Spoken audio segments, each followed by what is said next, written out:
Welcome to my journey through the Bible. This will be applications that you can apply to your life and a little more in depth about the chapter. We are in Numbers 1 through 54. And I guess you can see why this is called the Book of Numbers. We start off with numbering all the fighting men of each tribe. And we will continue to go through various numbers of different things throughout this book. So please be patient with me as I look a little more at my notes to ensure that I give you the correct numbers. I do not want to mislead anything that is written in the Bible.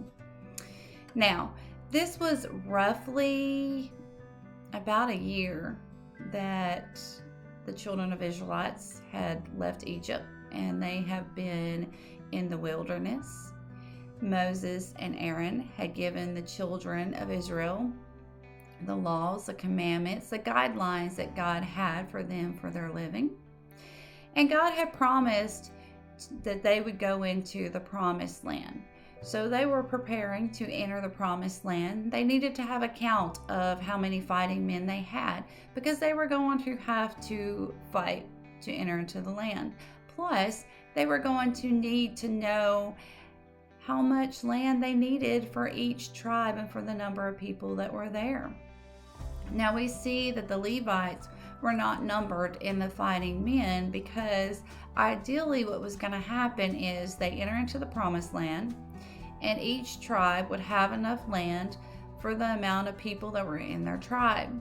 And then the Levites, part of them would split off and they would stay with each members of the 12 tribes. And this way, God's people, the Levites, would minister to each tribe and keep them on track with the way that God had wanted them to live. And then we see that this really isn't much different than as today. If we go into war, we need to know how many fighting men and women that are going to be going into that battle. We need to make sure that there is enough food for each person, enough weapons, and enough survival gear for them. And then we see that God was with the children of Israel so much. There was a total of 603,550 fighting men. And this all started with one man named Abraham, who had a son named Isaac.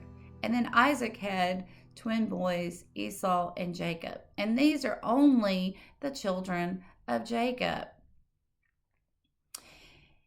And we can see that God is keeping his promise. Now, today, we could probably take account of our life as well. There are times in life that we feel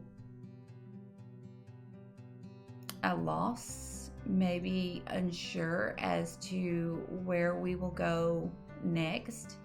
And so it's a good time to take account of our possessions, our relationships, our spiritual growth, and our goals that we have achieved or that we want to achieve.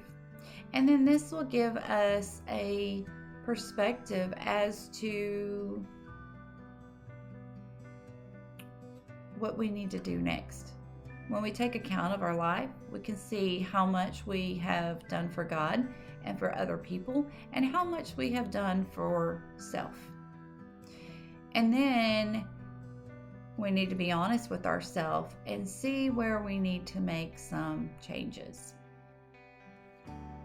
And we also have to remember that we are fighting daily.